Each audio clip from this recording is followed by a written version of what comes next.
ഇവിടെ ഇരിക്കുന്ന ആരെക്കാട്ടിലും വളരെ ആത്മബന്ധവും ആത്മീയ ബന്ധവുമുള്ള കർത്താവിൻ്റെ ദാസൻ ജോസ് പാസ്റ്ററുടെ ദേഹവിയോഗത്തിൽ ദുഃഖിതരായിരിക്കുന്ന എല്ലാവരെയും ദൈവം ദിവ്യസമാധാനം കൊണ്ട് നിറയ്ക്കുമാറാകട്ടെ. 2009 ഞാൻ ജോസ് പാസ്റ്ററുമായിട്ട് ബന്ധപ്പെടുവാൻ ഇടയായിത്തീർന്നത്. അബുദാബിയിൽ ശുശ്രൂഷിക്കുന്ന സമയത്ത് 2009 താൻ ആരാധനയ്ക്ക് ആ മീറ്റിങ്ങിൽ കടന്നു വരാൻ ഇടയായിത്തീർന്നു.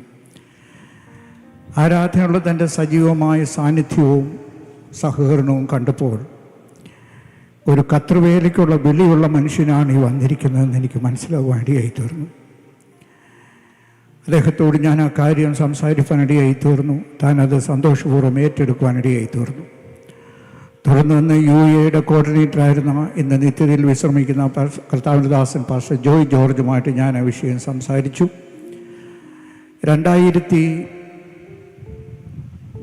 2010 ഏപ്രിൽ മാസം 2-ാം തീയതി അദ്ദേഹത്തെ ഖത്തർ ശുശ്രൂഷയ്ക്ക് വേണ്ടി കരം വെച്ച് പ്രാർത്ഥിച്ച് വേർതിരിപ്പാൻ കർത്താവ് കൃപ നൽകി.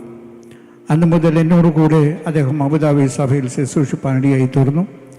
ദൈവത്തിൻ്റെ മഹാകരുണയാൽ പിറ്റേ വർഷം 2011 ഏപ്രിൽ മാസത്തിൽ UAE റീജിയൻ്റെ ചുമതല ഏറ്റെടുക്കുവാൻ ദൈവാടിയൻ്റെ ജീവിതത്തിൽ കൃപ നൽകി തന്നു. അന്ന് എൻ്റെ ജീവിതത്തിലുണ്ടായിരുന്നായ ഒരേ ഒരു ആഗ്രഹം, UAE നമുക്ക് 7 എമിറേറ്റുകളാണുള്ളത്. ആ 7 എമിറേറ്റ്സുകളിലും ഷാലോം ഫെലോഷിപ്പ് ചർച്ചിന് പുതിയ സഭാ കൂടിവരൽ ഉണ്ടാകണം എന്നുള്ള താല്പര്യത്തോടുകൂടി ദൈവസേനയിൽ ആ വിഷയം വെച്ച് പ്രാർത്ഥിപ്പാനും ആഗ്രഹിപ്പാനും ഇടയായി തീർന്നു. അങ്ങനെ ഇരിക്കുമ്പോഴാണ് അലൈനിൽ നിന്ന് ചില സഹോദരന്മാർ കടന്നു വന്ന് അവിടെ ഒരു സഭാ കൂടുവലുണ്ട്, അത് ഷാലോൺ സഭ ഏറ്റെടുക്കണമെന്ന് പറയാനിടയായി തീർന്നു. എൻ്റെ പ്രാർത്ഥനയുടെ മറുപടി എന്ന നിലയിൽ ആ അലൈൻ സഭയിലേക്ക് ഒരാളിനെ കടത്തി വിടണം എന്ന് ഞാൻ ആഗ്രഹിച്ചു. കർത്താവിൻ്റെ ദാസൻ പാസ്റ്റർ ജോസ് മാത്യുവിനോട് ആ വിഷയം പറയുവാനും ഒരു ആർഗ്യുമെൻറ്റും കൂടാതെ അത് സസന്തോഷം സ്വീകരിപ്പാനും അലൈനിൽ കടന്നുപോയി ശുശ്രൂഷിപ്പാൻ ദൈവം പ്രിയ കർത്തൃദാസൻ്റെ ജീവിതത്തിൽ കൃപ നൽകി തന്നു. ഏതാണ്ട് 4 വർഷം 2014 മുതൽ 2014 മുതൽ 2018 വരെ ആ സഭയിൽ ദൈവം തന്നെ ഉപയോഗിപ്പാൻ ഇടയായി തീർന്നു. അതിനുശേഷം നമ്മുടെ ക്രിസ്ത്യൻ ലൈവിൻ്റെ മാനേജിംഗ് ഡയറക്ടറായിരുന്ന brother Aji George brother Abu Dhabi സഭയിൽ നിന്നും ഉമ്മൽ ഖൈമനിലേക്ക് ട്രാൻസ്ഫർ ആകുവാൻ ഇടയായി തീർന്നു. അദ്ദേഹം എടുത്തിരുന്ന ഭവനത്തിൽ ഉമ്മൽ ഖൈമനിൽ നമുക്കൊരു വേലയില്ല, അവിടെ ഒരു വേല ആരംഭിക്കണമെന്ന് കർത്താവിൻ്റെ സന്നിധിയിൽ പ്രാർത്ഥിക്കുകയും ആഗ്രഹിക്കുകയും ചെയ്തിരുന്നു. അങ്ങനെ ഇരിക്കുമ്പോഴാണ് അജി ഉമ്മൽ ഖൈമനിലേക്ക് കടന്നു പോകാൻ ഇടയായി തീർന്നത്. ആ ഭവനത്തിൽ അദ്ദേഹത്തിന് മനോഹരമായ ഭവനമുണ്ട്. ആ ഭവനത്തിൽ താമസിച്ചുകൊണ്ട് അവിടെ നമുക്ക് കൂടിവരവ് കൂട്ടായ്മ ഉണ്ടാകണമെന്ന് അദ്ദേഹത്തോട് ഞാൻ പറയുവാനിടയായി തീർന്നു. കർത്താവിൻ്റെ ദാസൻ ജോസ് പാസ്റ്ററെ ഉമ്മൽ ഖൈമനിലേക്ക് വിടുവാൻ നിയോഗിക്കുവാനിടയായി തീർന്നു. തൻ്റെ കുടുംബവും താനും മാത്രം ഇരുന്ന് പ്രാർത്ഥിച്ചതായ ആരംഭത്തെ ഇന്ന് ശക്തമായ ഒരു സഭയായി അവിടെ രൂപാന്തരപ്പെടുവാൻ ദൈവം കൃപ നൽകി തന്നു. എന്ത് ജോലി കൊടുത്താലും അത് വളരെ വിശ്വസ്തയോടെ ആത്മാർത്ഥതയോടെ ഏറ്റെടുത്ത് കമ്മിറ്റഡായിട്ട് ചെയ്യുന്നതായ ഒരു കർത്തൃദാസനായിരുന്നു കർത്താവിൻ്റെ ദാസൻ പാസ്റ്റർ ജോസ് മാത്യു. അദ്ദേഹത്തിൻ്റെ കുടുംബത്തോടും പ്രിയ മാതാവിനോടും ഇന്ന് ഈ ദുഃഖസാന്ദ്രമായ ഈ അന്തരീക്ഷത്തിൽ ഈ ഭൗതിക ശരീരം വയ്ക്കുമ്പോൾ ഇവിടെ അലമുറയോട്ടുള്ള കരച്ചിലില്ല, നിലവിളിയില്ല. വളരെ ശാന്തതയോടും വളരെ ആത്മനിയന്ത്രണത്തോടും കൂടി ഈ ദുഃഖഭവനത്തെ അവർ നേരിടുകയാണ്. ഈ ഭവനത്തിൽ 2 ദുരന്തങ്ങൾ എന്ന് നമുക്ക് വിളിക്കാമെങ്കിലും ദുരന്ത മരണങ്ങൾ ഉണ്ടായിട്ടുണ്ട്. ഒന്ന്, തൻ്റെ പ്രിയ മകൾ ഫേബയുടെ മരണമായിരുന്നു. 12-ാമത്തെ വയസ്സിൽ ക്യാൻസർ ബാധിച്ച് കർത്തൃസന്നിധിയിൽ ഇന്ന് പകൽക്കാലം വിശ്രമിക്കുന്നതായ ഫേബയുടെ മരണം. ആ മരണം അവർക്കൊരിക്കലും മറക്കാനാവുന്നതല്ല. ആ കുഞ്ഞിനെ അദ്ദേഹം വളരെയധികം സ്നേഹിച്ചിരുന്നു, കുടുംബത്തെ വളരെയധികം സംരക്ഷിച്ചിരുന്നു, വളരെയധികം സ്നേഹിച്ചിരുന്നു. താൻ തനിയെ അവിടെ ആയിരിക്കുമ്പോഴും കുടുംബത്തെയോടുള്ള ചിന്തയും വിചാരങ്ങളാലും അദ്ദേഹം എപ്പോഴും വീർപ്പ് മുട്ടുന്ന ഞാൻ കാണുമായിരുന്നു. ദൈവത്തിന് നന്ദിയോട് സ്തോത്രം. അപ്രതീക്ഷിതമായ സമയത്ത് 56-ാമത്തെ വയസ്സിൽ വളരെ ഊർജ്ജസ്വലനായി, വളരെ സുസ്മേരവദനായി കർത്താവിൻ്റെ വയൽ പ്രദേശത്ത് അധ്വാനിച്ചുകൊണ്ടിരുന്ന കർത്താവിൻ്റെ ദാസൻ പെട്ടെന്ന് ഈ ദേശത്ത് കടന്നു വന്ന് ഫേബയുടെ മരണത്തോടുള്ള ബന്ധത്തിലാണ് കർത്താവിൻ്റെ ദാസൻ ഈ ദേശത്തേക്ക് കടന്നു വരുവാനിടയായി തീർന്നത്. അതിനുശേഷം വളരെ ശൂന്യമായി തകർന്നു കിടന്നതായ ആ ഒരു പ്രദേശത്ത് താൻ വേല ആരംഭിച്ചു. 3 കുടുംബങ്ങളുമായിട്ട് താൻ കർത്താവിൻ്റെ വേല ആരംഭിപ്പാൻ ഇടയായി തീർന്നു.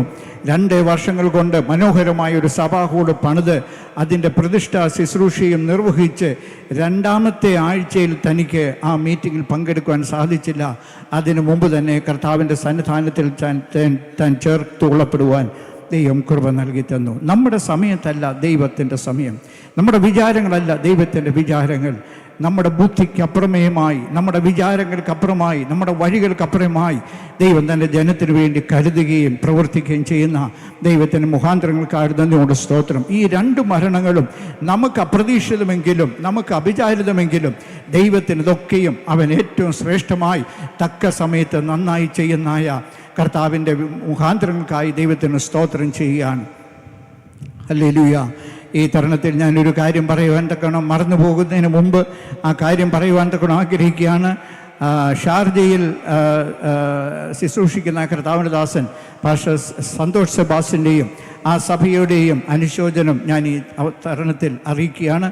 അതേപോലെ തന്നെ എൻ്റെ അഭാവത്തിൽ ചില ആഴ്ചകൾ ദുബായിലുള്ളതായ ക്രൈസ്റ്റ് ചർച്ച്, ജബലലിയിലുള്ളതായ ക്രൈസ്റ്റ് ചർച്ച്, അവിടെയും പോയി കർത്താവിൻ്റെ വേല ചെയ്യുവാൻ കർത്താവിൻ്റെ ദാസനെ ദൈവം നിയോഗിപ്പാനിടയായി തീർന്നു.